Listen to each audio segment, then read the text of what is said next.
हज की कुर्बानी। हज की कुर्बानी के लिए हफ़्ता या 10 दिन पहले, तकरीबन 10 से 15 दिन पहले सऊदी गवर्नमेंट ऐलान कर देती है हज की कुर्बानी की अमाउंट ये है। उसके लिए जिस होटल में आप ठहरे होंगे, मुख्तलिफ़ जगहों पर ख़ास तौर पर आपके होटल में इस तरह का एक नोटिस लग जाएगा। ठीक है, यानी इस साल जो हज की कुर्बानी 720 रियाल सऊदी गवर्नमेंट की तरफ से थी, तो 720 रियाल आप सऊदी गवर्नमेंट जो अनाउंस किया है वो आप इन 9 जो उन्होंने पॉइंट दिए हुए थ्राइस्ट देखें ना, आपके पास थ्राइस्ट आउटलेट्स जो आपके पास दिए हुए हैं 9 के करीब, इनमें से किसी पे भी आप जमा करा सकते हैं।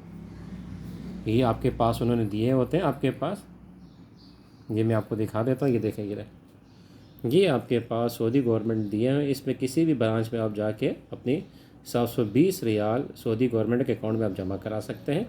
फिर उसके बाद आपको वहाँ से एक इलेक्ट्रॉनिक रसीद आपको मिल जाएगी, ये वाली,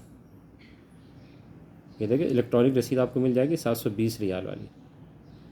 जो आपके पास 9 पॉइंट थे, उस 9 पॉइंट में से किसी में भी आप जाएंगे, वहाँ पे जमा कराएंगे तो 720 रियाल की आपको ये रसीद मिल जाएगी सऊदी गवर्नमेंट की तरफ से। अब सऊदी गवर्नमेंट की तरफ से कोई रसीद मिल गई। अब ये जो आपका हज की जो कुर्बानी है, हज की कुर्बानी अब सऊदी गवर्नमेंट आपके जिस तारीख को आपको बताया उस तारीख को सऊदी गवर्नमेंट आपके नाम पे कुर्बानी कर देगी। अच्छा, हज कुर्बानी के लिए वहाँ पे 2 तरीके होते हैं।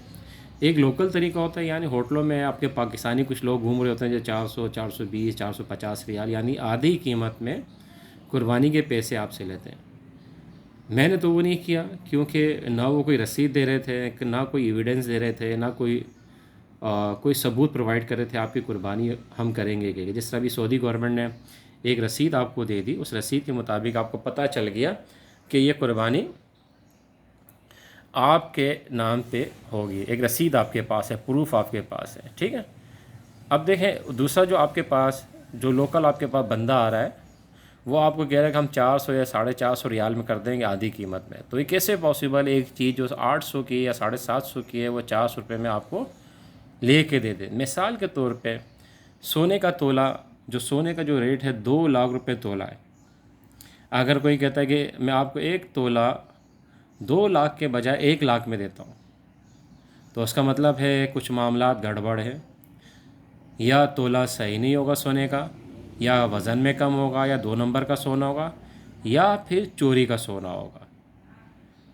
असल चीज़ जो 2 लाख उसकी जो कीमत है, अगर उससे वो 1 लाख रुपए ले रहा है, 1 लाख रुपए कम कर रहा है, तो इसका मतलब है कि कुछ ना कुछ वो फ्रॉड कर रहा है आपसे। इसी तरह अगर आप कहीं प्लाट लेते हैं, फ्लैट लेते हैं, उसकी मालियत 1 करोड़ है, वो आपसे 50 लाख लेता है, तो इसका मतलब है कि मामला या ट्रांजेक्शन सही नहीं है। कब्ज़े का फ्लैट होगा, कागजात सही नहीं होंगे, या 2 नंबर का एजेंट होगा, वो आपसे फ्रॉड करके भाग जाएगा। इसी तरह जहाँ कुर्बानी 800 रियाल की है वो 400 रियाल में कैसे दे सकता है? फिर कुर्बानी के लिए कोई रसीद भी आपको नहीं दे रहा, वो ना आपके नाम पे कुर्बानी करने के बाद कोई वीडियो भी नहीं भेज रहा है। मिसाल के तौर पे आपका नाम मोहम्मद जायद वल मोहम्मद अली है, चले वो मोहम्मद जायद वल मोहम्मद अली के नाम पे एक बकरा वहाँ पे रख के काट के आपको वीडियो भेज दे तो समझ में आता है।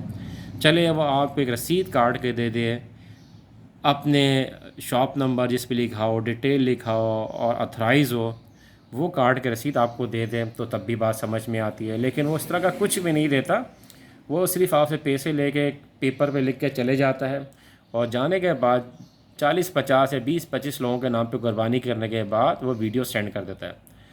हज़ारों लोगों से या लाखों लोगों से 1,60,000 पाकिस्तानी आज़मीन हज होते हैं, जिसमें से 1,60,000 में से 1,55,000 तकरीबन पाकिस्तानी उन्हीं को पैसे देते हैं, बल्कि 55,000 से ज़्यादा, 1 लाख।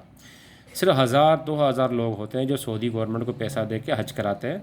जिस होटल में मैं ठहरा हुआ था उसमें से शायद मैं अकेला था जिसने सऊदी गवर्नमेंट को पैसे दिए, बाकी सब अपने लोकल 400 वालों को दे के हज के पैसे दे के अपना हिसाब किताब बराबर कर दिया। तो लिहाजा जहाँ पे आप 12-12, 15-15 लाख रुपए हज पे जाके लगाते हैं, तो कोशिश करें कि चंद रियाल या चंद सौ रियाल ना बचाएं और अपनी क़ुरबानी को सही जगह पे सही मकसद पे पहुँचाएँ। 200 रियाल 300 रियाल ना बचाएं। मेरी आपसे यही गुजारिश होगी कि पैसे को ना देखें, फरीज़े को देखें और अपना हज के अरकान को सही तरह पूरा करें। ये तो हो गई कुर्बानी की बात। अब इसके बाद जब आप हज से वापस आते हैं तो हज से वापसी के बाद आपके पास वहाँ पे 2 दिन पहले, तकरीबन 1 हफ़्ता पहले वहाँ पे एक नोटिस लगा दिया जाता है, जिसमें कहा जाता है कि जी आपके जो फ़्लाइट वाले जो हैं वो 2 दिन पहले यानी 48 घंटा आपके पास होटल में पहले आएंगे और आपका सामान लेके चले जाएंगे। अब जो सामान लेके जाते हैं तो उनकी कुछ शराइत होती हैं, इस तरह की कुछ लिखी होती कुछ चीज़ें। देखें, मैं दिखा देता हूँ। हर एक फ़्लाइट की एक अपने अपनी रिक्वायरमेंट होती है। जैसा सऊदी एयरलाइन है वो 46 किलो अलाउ करती है, यानी 23 किलो बैग किसके लिए, आपके लगेज के लिए, हैंड कैरी के लिए 7 किलो। पीआईए वाले आपको टोटल 40 किलो अप्लाई करते हैं जी, 20 किलो वाले आपके पास लगेज के लिए और 7 किलो हैंड कैरी, यानी हैंड कैरी दोनों जगह बराबर है, लेकिन लगेज में 6 किलो का फ़र्क आ गया है। इसी तरह एयर बिल वाले आ जाएं, ये भी 40 किलो देते हैं। 20 किलो के 2 आपके पास बैग होने चाहिए हैंड लगेज के लिए और 7 किलो हैंड कैरी के लिए। इसी तरह सरीना एयरलाइन है, ये 50 किलो आपको दे रहा है, 25 किलो का सबसे ज़्यादा सरीना एयरलाइन दे रही है, और ये हैंड कैरी आपको दे रही है 7 किलो है। और इसमें एक जगह लिखा अगर एक बैग है तो ज़्यादा से ज़्यादा 30 किलो, अगर एक बैग है तो 2 बैग है तो 25 के। तो अब ये देखें आपके पास ये जो बैग हैं, आपने जो वापसी पे सामान है वो किस तरह लेकर आना है, ये आपके पास नोटिस लग जाएगा। नोटिस लगने के बाद आपने इसी तरह सामान की तैयारी करनी है वापसी के लिए। अच्छा, इसमें ख्याल करना जो आपके होटल में जो सामान का जो वेट लगा होगा, वहाँ से वेट करने के बाद आप बाहर किसी शॉप पे किसी और कहीं पे भी ले जा के बाज़ार में अपने उस सामान का वेट करा लेना, क्योंकि वेट में बड़ा फ़र्क होता है। मैंने अपने होटल से वेट कराया तो तकरीबन वो 14 किलो बन रहा था। जब मैं एयरपोर्ट पे पहुंचा तो एयरपोर्ट पहुंचने का जो मेरा हैंड कैरी था उसको मैंने वेट किया तो 11 किलो बन रहा था, यानी 3 किलो का फ़र्क आ रहा था। आप अंदाज़ा लगा लें, 14 किलो और 3 किलो। तो लिहाजा आप खाली अपने जो होटल में जो वेट मशीन रखी होगी, जो 4-5 दिन पहले, हफ्ता पहले ला के रखते हैं, उस पर आप भरोसा ना करें। इसके अलावा बाहर से भी कोई आप एक मार्केट में जाके उसका वज़न करा लें अपने सामान का, ताकि आपको आसानी रहे। अच्छा, ये आपके पास आ गया सामान के बारे में। तो सामान जो है आपने क्या करना है, आपने इसी तरह लेकर आना है। जिस तरह आप देखें यहाँ पे एक नोटिस लग जाएगा, इस तरह ये लगा हुआ है नोटिस आपके सामने, फ़्लाइट से 48 घंटा पहले इस तरह का नोटिस लग जाएगा। उस नोटिस के मुताबिक आपने सारे अपने सामान की तैयारी करनी है। सामान का मैंने आपको बता दिया। अच्छा, फिर इसके बाद आपके पास जब आप वापसी आ रहे होंगे तो आपको 5 लीटर की बोतल जो है, 5 लीटर की जो बोतल है आपको आब ज़मज़म की, वो तो आपको एयरपोर्ट से मिल जाएगी, या जद्दा या मदीना एयरपोर्ट से।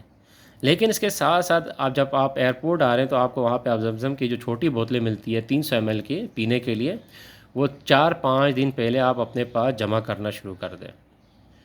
जमा करें 20-25 के करीब बोतल, तो आप आराम से अपने छोटे बैग में टंगाने वाले हाथ के हैंड कैरी बैग में आप ला सकते हैं। यानी 20 के करीब तो मैं भी बोतलें लेकर आया था, मेरे साथ जो लोग थे उन्होंने 20-25 बोतलें लेकर आए वो। अच्छा, ख्याल करना पानी की बोतल, आपने जो लगेज है, जो आपने एयरलाइन वालों को जो अपना बैग दिया 20 किलो का या 30 किलो का, उसमें पानी की बोतल आपने नहीं डालनी।